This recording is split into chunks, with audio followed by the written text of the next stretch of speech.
All right, so I was just cranking the radio, AC/DC was on, cranking up Highway to Hell, and it made me think about this analogy that so many agents I talk to that are struggling right now in this market shift, they're kind of on their own personal highway to hell right now.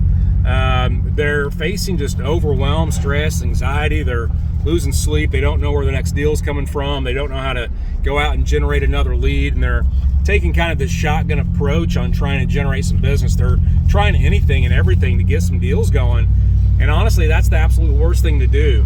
I want you guys to understand that anytime you look at a top producer, unless they've got a massive team that's diversified, for the most part, your small to medium-sized teams of top producers, they really are just rock stars at a few specific niches, and they just rock it. They own it. They're the master. They're number one at that, and as a result, they're able to gather more and more efficiency, more and more proficiency, higher conversion rates, expertise, duplicatability, systems that supplement all of that, and they stay in those zones and they just crush it, right? Maybe that's prospecting for FSBOs or expireds, or maybe it's running mega open houses, maybe it's building a business around sphere of influence, maybe it's internet lead generation. It could be any kind of thing, social media, YouTube, I mean, you name it, but they become the best at whatever that niche is.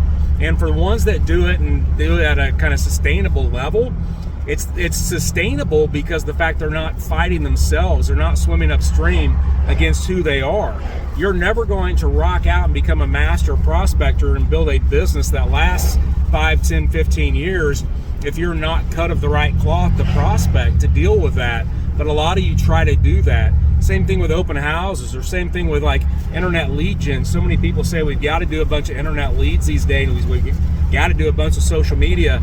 Well, if you're not completely systematic and consistent with all those efforts, and that's something that you struggle at, you're going to suck at that. That's just the reality. So the great news is it only takes one or two things that you're amazing at to bring in a great six-figure income, and maybe three. And I want you to start thinking about what your three systems would be. Look back at your business over the last 12 months. Where did it come from? And let's start diving deeper into that. If you want any help with that, just set up again somewhere around this video. There's a link to click it. We can hop on and do a free breakthrough session. If you're struggling with how to take your business to the next level, let's chat for 30 or 45 minutes, free call, see how we can help you out. All right, guys? Hope you have an awesome weekend. We'll talk to you soon. See you on the other side.